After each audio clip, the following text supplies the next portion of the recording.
अरे सुनो, सेठ धनी राम आया है, लाओ जो पैसे रखे हैं उसे दे दो। थोड़े से तो रुपए ही है, दे दूं तो कंबल कहाँ से आएगा? सर्दियां शुरू हो गई हैं, माघ पूस की रात खेत में कैसे कटेगी? तुम सेठ से कह दो फसल पर रुपया देंगे, अब भी नहीं। भोला थोड़ी देर तक चुपचाप खड़ा रहा और अपने मन में सोचता रहा। जाड़ा सर पर आ गया है, बिना कंबल के जाड़े की रात कटेगी नहीं, लेकिन बिना पैसे लिए सेठ यहां से जाएगा नहीं। पार्वती, लाओ पैसे दे दो। सेठ मानेगा नहीं, किसी तरह पीछा तो छोटे, कंबल के लिए कोई और इंतजाम कर लेंगे। लाओ पार्वती, अब जल्दी करो, सेठ मानेगा नहीं। कर चुके दूसरा इंतजाम, जरा मैं भी तो सुनूं, कौन सा दूसरा इंतजाम कर लोगे? न जाने सेठ का कितना रुपए बाकी है जो किसी तरह अदा ही नहीं होता। मैं कहती हूँ तुम खेती क्यों नहीं छोड़ देते? मर मर के काम करो, पैदावार हो तो कर्ज अदा करो। ऐसी खेती से बाज आए मैं रुपए ना दूंगी। तभी पीछे से सेठ धनीराम की आवाज आती है। अरे ला भोला, जल्दी कर, इतना वक्त नहीं है मेरे पास। तू कर्ज अदा करता है कि नहीं? कंबल के लिए कोई और इंतजाम कर लेंगे। लाओ पार्वती, अब जल्दी करो, सेठ मानेगा नहीं। हाँ ठीक है, देती हूँ। पार्वती ने जो पैसे कंबल के लिए बचाए थे वह लाकर भोला को देते हुए बोली, न जाने यह सेठ से पीछा कब छूटेगा। तुम अब की खेती छोड़ दो, मजदूरी में रोटी तो खाने को मिलेगी, किसी की धोस तो ना रहेगी। अच्छी खेती है, मजदूरी करके लाओ, वह भी सब कर्ज में झोंक दो। भोला ने रुपए लिए और बाहर चला गया।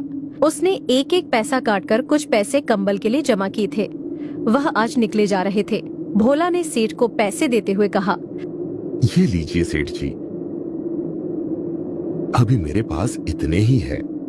अरे ये तो आधे भी नहीं है, मुझे पूरे पैसे चाहिए।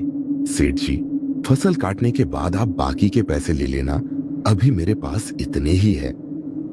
ठीक है, तो मैं फसल काटने के बाद ही आऊंगा, और उस समय मुझे मेरे पूरे पैसे चाहिए, वरना तेरे लिए अच्छा नहीं होगा। इतना कहकर सेठ वहां से चला जाता है। भोला ने गहरी सांस भरते हुए कहा, चलो कुछ समय के लिए ही सही, कम से कम पीछा तो छूटा। भोला एक गरीब परिवार से था जो खेती करके अपना जीवन बसेरा करता था। भोला ने खेती करने के लिए सेठ धनीराम से कुछ पैसे कर्ज के रूप में लिए थे, लेकिन लालची सेठ ने कर्ज पर ज्यादा ब्याज लगाकर कर्ज की कीमत दोगुना कर दी थी, जिसे भरते भरते भोला को ठंड में भी पसीने छूट रहे थे। जैसे जैसे समय बीतते जा रहा था, रामपुर गांव में ठंड का आगमन शुरू हो रहा था। एक बार फिर से रामपुर गांव में ठंड ने दस्तक दे दी थी। इसी गांव में एक कमला काकी भी रहती थी। उसके परिवार में कोई भी नहीं था। वह अकेले ही गांव से गोबर इकट्ठा करके और उसके उपले बनाकर गांव-गांव में बेचा करती थी। उसी से उसका गुजारा चलता था। हे भगवान, आज तो बहुत ठंड लग रही है। हे भगवान, इतनी ठंड में मैं काम कैसे करूं? ठंड से ठिठुरते हुए कमला काकी गांव तक पहुंच गई। मेरे हाथों के बने उपले ले लो, एक उपले में पूरा खाना बनेगा। ले लो रे उपले, ले लो, मेरे हाथों के बने उपले ले लो। आज तो कोई उपले लेने ही नहीं आ रहा, ठंड भी बहुत लग रही है। लगता है आज खाली हाथ ही घर लौटना पड़ेगा। मगर लौटूं कैसे? घर में खाने को कुछ नहीं है। उपले बिके तो कुछ पैसे आए, बिना पैसे खाना कहाँ से आए? अरे काकी, रुको जरा, मुझे भी अपने भारी भरकम उपले देती जाओ। हे भगवान, बाहर तो बहुत ठंड है, काकी जरा जल्दी कर दो। हाँ बेटा, अभी करती हूँ। ये लो अपने उपले। काकी पैसे कल ले लेना, अभी मेरे पास छुट्टे नहीं है। बेटा पैसों की ही तो जरूरत है, कुछ भी दे दो। काकी यह लो, मेरे पास ये कुछ चावल है, अभी इसे ही रख लो। ठीक है बेटा, ला दे, आज इसी से मेरा काम चल जाएगा। उपले बेचकर कमला काकी घर को निकल पड़ती है। तभी ठंडी हवा की लहरें जोरों से चलने लगती है।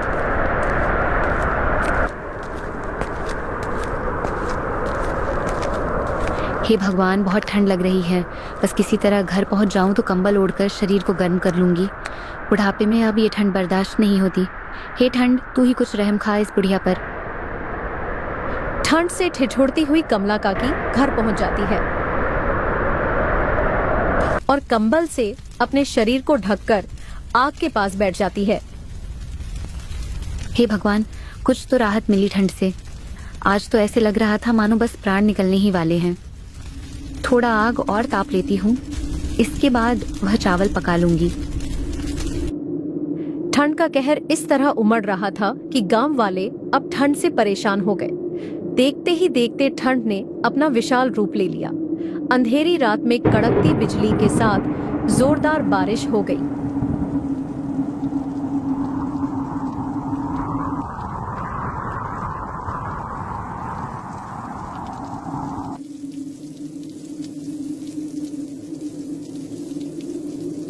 हे भगवान, इतनी ठंड में यह जोरदार बारिश तो हमारी जान ही ले लेगी। अब तो कुछ दिन घर में ही रहकर गुजारना होगा। बाहर तो सर्द हवाओं का पहरा है।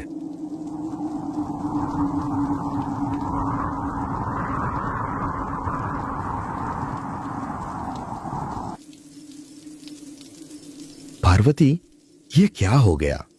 इतनी ठंड में ये जोरदार बारिश भी होने लगी। अगर यह बारिश ऐसे ही होती रही तो मेरी फसलें खराब हो जाएगी। बड़ी मुश्किल से इतनी ठंड में फसल तैयार की है। जी, आप ज्यादा चिंता ना करें। ठंड की पहली बारिश है, सुबह तक खत्म हो जाएगी। भगवान करे ऐसा ही हो, वरना मेरी फसल तो बर्बाद हो जाएगी।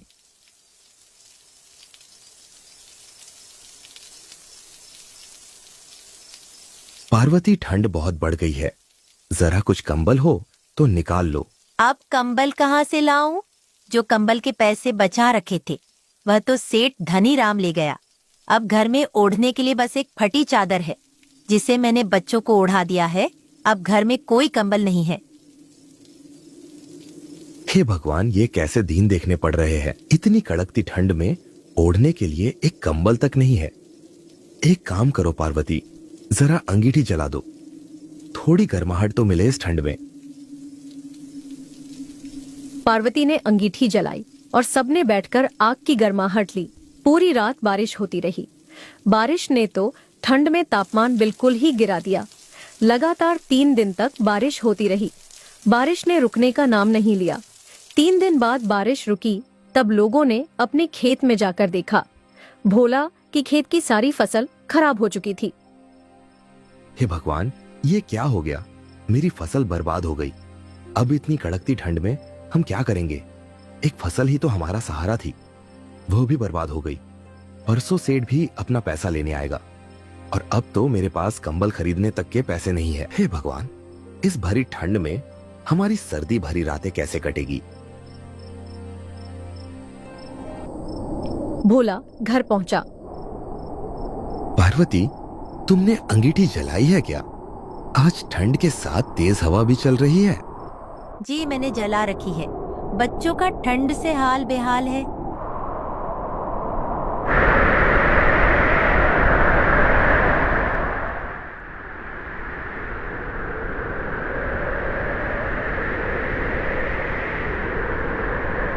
आप बहुत उदास दिख रहे हैं। क्या बात है? सब ठीक तो है ना? क्या बताऊं पार्वती, सारी फसल बर्बाद हो गई। कुछ भी नहीं बचा पार्वती, हम बर्बाद हो गए। मैंने आपको कहा था पैसे न दीजिए सेठ को। अब इतनी ठंडी में बिना कंबल की रात कैसे कटेगी? एक तो यह खिड़की भी टूटी है। ठंडी ठंडी हवा घर में घुस रही है। बच्चे भी ठंड से ठिठुर रहे हैं। बस एक इस अंगीठी का ही सहारा है। अंगीठी की भी लकड़ियां खत्म होने वाली है। लगता है हम ठंड से मर ही जाएंगे। चिंता मत करो पार्वती, मैं अभी जाकर जंगल से कुछ लकड़ियां ले आता हूँ। नहीं, जंगल मत जाइए, बाहर ठंड बहुत बढ़ गई है। आप एक काम कीजिए, रामू काका से कुछ मदद मांग लीजिए। कुछ लकड़ियां उनके घर से ले आए। रामू काका सबकी मदद करते हैं, हमारी भी जरूर करेंगे। ठीक है पार्वती, मैं अभी रामू काका के घर से लकड़ियां लेकर आता हूँ। कम से कम रात तो कटेगी। इतना कहकर भोला रामू काका के घर की ओर चल पड़ता है।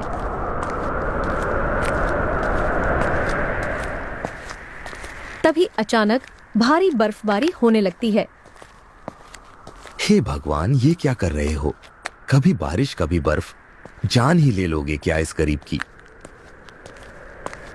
किसी तरह भोला रामू काका के घर पहुंचा।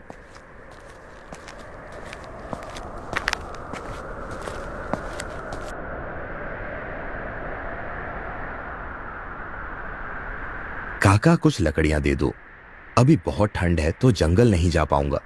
अंगीठी की राख भी ठंडी होने वाली है। हाँ ठीक है भोला, मेरे पास कुछ लकड़ियां हैं, अभी के लिए इसे ले जाओ, लेकिन सुबह जंगल से लकड़ियां ले आना, क्योंकि मेरे पास भी ज्यादा नहीं बची है। ठीक है काका, अभी के लिए कुछ लकड़ियां दे दो, बस किसी तरह यह रात कट जाए। सुबह जंगल से जाकर लकड़ियां ले आऊंगा। भोला लकड़ियां लेकर घर पहुंच जाता है। यह लो पार्वती, ये कुछ लकड़ियां हैं, इसे एक एक करके जलाना, पूरी रात कट जाएगी।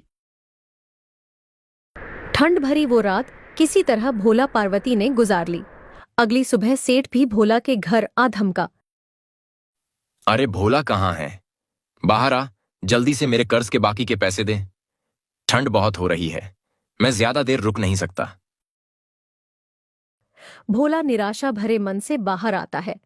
सेठ जी, मेरी फसल बर्बाद हो गई है, मेरे पास अब एक भी पैसा नहीं बचा है। सेठ जी कुछ दिन रुक जाइए, फिर मैं कहीं से मजदूरी करके आपकी कर्ज को चुका दूंगा। अरे अब तेरे बहाने और नहीं चलेंगे, मुझे मेरे पैसे चाहिए। और अगर तू कर्ज के पैसे नहीं दे सकता तो अभी से तेरा घर और तेरे खेत दोनों मेरे हुए। जा, अभी इस घर से निकल जा। सेठ जी रहम खाइए, इतनी ठंड में मैं बच्चों और बीवी को लेकर कहां जाऊंगा? एक इस झोपड़ी के सिवा कोई दूसरा मेरा ठिकाना नहीं है। सेठ जी कम से कम मेरे बच्चों पर ही रहम खाइए। ये सब मैं नहीं जानता, तू बस अभी इस घर को खाली कर, और जब तक पैसे नहीं देगा ये घर और तेरा खेत वापस नहीं मिलेगा। बेचारा भोला और उसका परिवार ठंड में भटकते हुए कहीं रहने का आसरा ढूंढ रहे थे, मगर उन्हें कहीं कोई आशा की किरण नहीं दिखाई दे रही थी।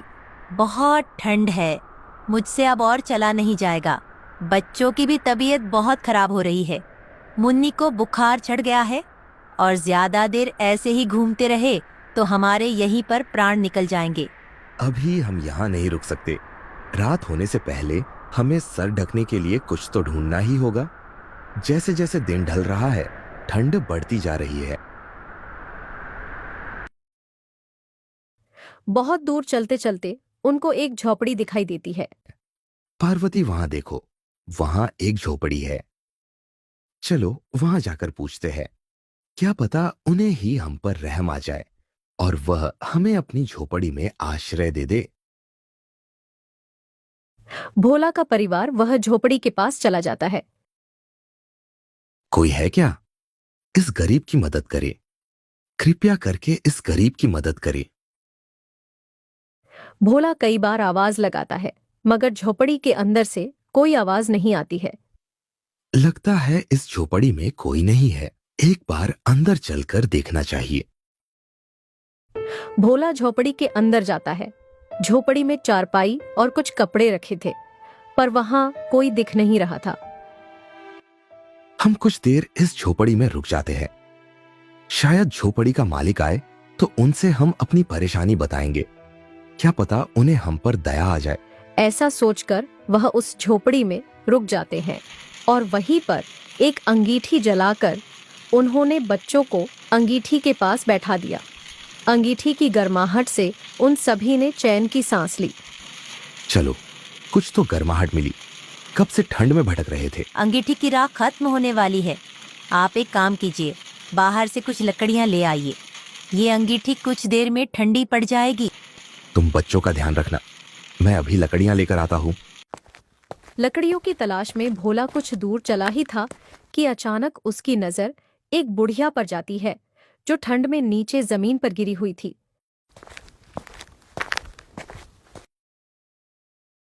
अम्मा उठो। क्या हुआ अम्मा? उठो अम्मा।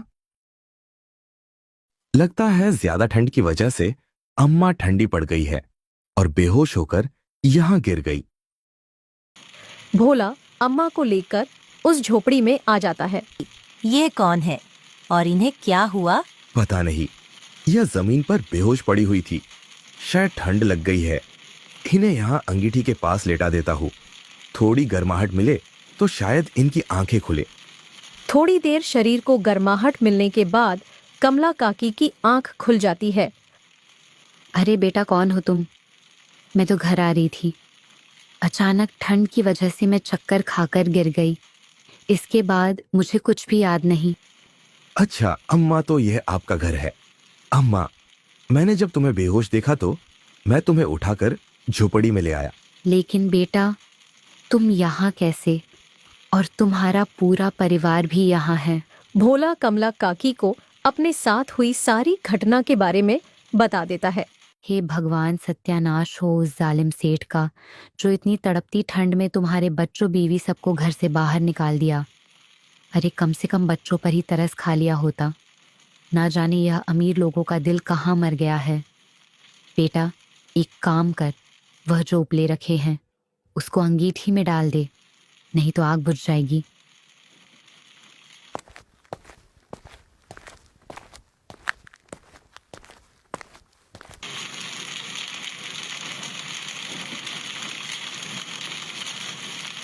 तुम चिंता मत करो बेटा, तुम जब तक चाहे मेरे साथ रह सकते हो। मेरा तो वैसे भी कोई नहीं है और मेरे हाथ पैर भी काम नहीं करते। ये ठंड मुझसे अब बर्दाश्त नहीं होती। इससे अच्छा तो भगवान ही उठा लेता मुझे। अम्मा, ऐसा क्यों बोलती हो? मैं हूं ना, और पार्वती भी है। अब से हम आपका ध्यान रखेंगे। सदा खुश रहो बेटा। लगता है भगवान भी यही चाहते हैं कि तुम मेरे साथ रहो। ठंड भरी रात वह सभी मिलकर किसी तरह गुजार लेते हैं। अगली सुबह गांव में हल्की धूप निकलती है। लोग बहुत खुश होते हैं और सभी घरों के बाहर आते हैं। सभी बाहर बैठकर धूप लेते हैं। देखो अम्मा, इतने दिनों बाद आज धूप निकली है। चलो थोड़ा धूप ले लेते हैं। सभी बाहर बैठकर धूप लेते हैं। इतने दिनों बाद थोड़ा शरीर को राहत मिला है। अच्छा बेटा, मैं चलती हूँ, गांव में उपले बेचने हैं। अम्मा, आप चिंता मत करो, आज उपले में बेच आता हूँ। ठीक है बेटा, अगर तुम्हारी यही इच्छा है तो जाओ। भोला उपलों को लेकर गांव की ओर निकल पड़ता है और गांव-गांव जाकर उपले बेचता है। ये तो बहुत कम पैसे है। केवल उपलों को बेचकर कुछ नहीं हो पाएगा। मुझे कोई और काम भी करना होगा।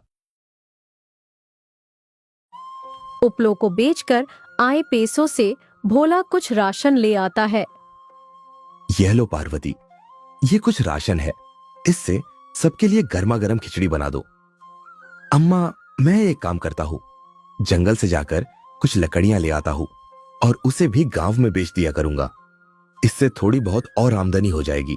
ठीक है बेटा, लेकिन अगर तुम लकड़ियां लेना ही चाहते हो तो पश्चिम दिशा की ओर जो जंगल है वहां से लकड़ियां ले आओ। वहां पर बड़े बड़े पेड़ हैं और वहां की लकड़ियां भी काफी गर्म होती हैं। उसे गांव में बेचोगे तो अच्छी कीमत मिलेगी। ठीक है अम्मा, मैं पश्चिम दिशा की ओर ही चला जाता हूँ। इतना कहकर भोला लकड़ी की तलाश में निकल पड़ता है। जंगल के काफी अंदर जाने के बाद भोला को खूब मोटे घने पेड़ दिखाई देते हैं, जो और पेड़ों के मुकाबले काफी मोटे और लंबे थे। भोला वहां से काफी सारी लकड़ियां काटकर ले आता है और गांव-गांव जाकर बेचता है। सारी लकड़ियां बेचने के बाद भोला घर आ जाता है। भोला ने कुछ लकड़ियां घर के लिए भी बचा ली थी। आज सारी लकड़ियां बिक गई और ये कुछ लकड़ियां मैंने हमारे लिए भी बचा ली थी। बाहर बहुत ठंड है, जरा इन लकड़ियों को जला दो तो मेरे शरीर को थोड़ा गर्माहट मिल जाए।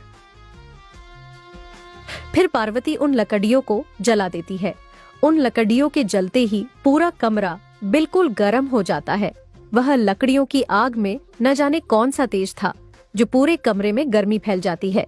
बाहर ठंड की बर्फबारी हो रही थी और खिड़की से आने वाली हवा घर में घुसते ही गर्म हो जा रही थी। इस तरह ठंड भरी रात उस दिन उन सभी के लिए एक गर्माहट भरी रात में बदल गई।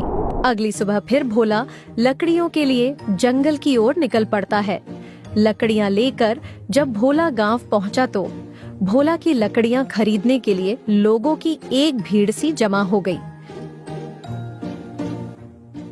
भैया जरा मुझे भी अपनी लकड़ियां दे दो, तुम्हारी लकड़ियां तो जलने के बाद बहुत गर्माहट देती हैं। हाँ भोला भाई, मुझे भी ये लकड़ियाँ चाहिए। ये जलने के बाद इतनी गर्म होती हैं कि रात में कंबल की जरूरत भी नहीं पड़ती। हाँ भैया, आज से पहले मैंने इतनी गर्म लकड़ियाँ कहीं नहीं देखी। सच में तुम्हारी लकड़ियों में तो अलग ही जादू है। उस दिन बोला कि सारी लकड़ियां चुटकियों में बिक जाती हैं और उसकी काफी अच्छी आमदनी होती है। राशन लेकर बोला घर पहुंच जाता है। इस बार राशन बहुत ज्यादा था। वह लकड़ियां बहुत अच्छी कीमतों पर बिकी है। गांव पहुंचते ही लकड़ियों की तो मानो जैसे लूट ही लग गई थी।